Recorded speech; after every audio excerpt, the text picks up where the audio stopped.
Today at the U.S. Capitol, the Senate voted for a ninth time on the House-passed short-term funding bill. Republicans needed 5 Democrats but could not get the votes.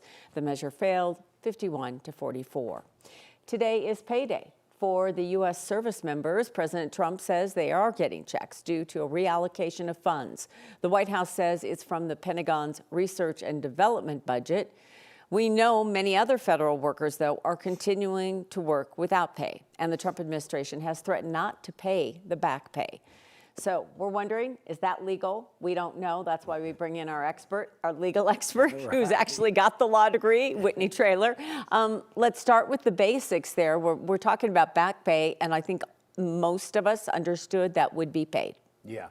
No, I think most people did understand that. And back pay is an employment law term of art when you look at back pay and front pay. And so really what we're talking about is, let's say someone was unlawfully terminated, and from that time until they get to a decision by a judge or an arbiter, that's their back pay. So if they weren't paid, it's looking back. You're able to go back in time. Front pay, though, on the other hand, is where they say, hey, look, we think it's going to take you 10 years to find a job. This was unlawful, so we're going to award you 10 years front pay going forward. Wow. So here, though, what we're really talking about is the time period that the government's been shut down and they weren't paid, because some of them are even still being paid now. So it would be, the back pay would be the time period they're not paid until the government reopens. I'm wondering what the process will be, because obviously it will be litigated, but how far up the chain does it go? Will this go to the Supreme Court? And if so, how long are these folks going to have to wait for money? Right, and that's a major issue. And so before it gets to the Supreme Court, somebody's going to have to file a lawsuit, and I suspect there will be litigation if they withhold that back pay. And then it's going to have to work its way up to the Supreme Court. But what's interesting is this Supreme Court has been very pro-Trump in the sense of consolidating all this power in the executive branch. And that's where we're seeing sort of this notion of punch first and ask questions later. And so just like with the deportations, when they had the deportations, some of which were deemed unlawful, well, those folks were already deported. The damage was already done. So here, if you have to wait months or years on appeals trying to get your money, it could be very problematic for the employees. So, but this was a law, right, that was passed the last time there was the shutdown during a Trump administration.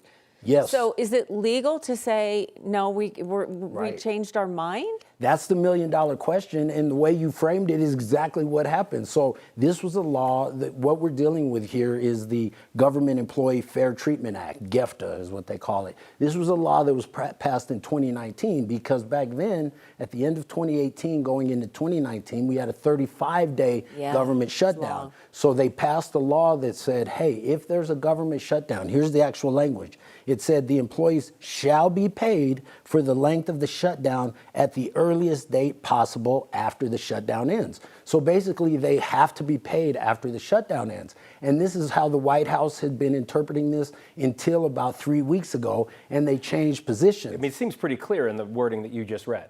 It seems very clear, but what the White House is arguing is they're saying if Congress appropriates the money after the shutdown. So what they're saying is, okay, if there's a shutdown, for 20 days, Congress has to then pass a law saying those folks get to be paid. So every time there's a shutdown, they're saying Congress has to pass a new law appropriating paying them.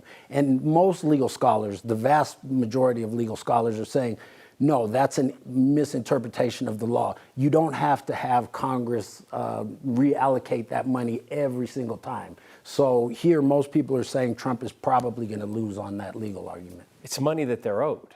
It's money that they're owed. It just seems... I mean, they work for the government. Right. We rely on them. Yes. Right. And that's why it's a little bit different, because they work for the government. But in any other business, it would be money that they're owed. It's money that they're owed, and it's not only the GEFTA, it's also under the Civil Service Reform Act, under the Fair Labor Standards Act, because those statutes also say you're entitled to due process before the government takes your property. And your wages are deemed to be your property, right? No, you can't take life, liberty, or property without due process. So there's a multitude of arguments that will be made. But like I said, this administration is skillful at litigation, postponing things, outgunning the other side. So, I suspect they're ultimately going to pay.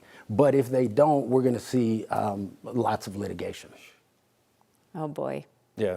Well, lots of opportunities for you I was to going come to say visit lawyers. us.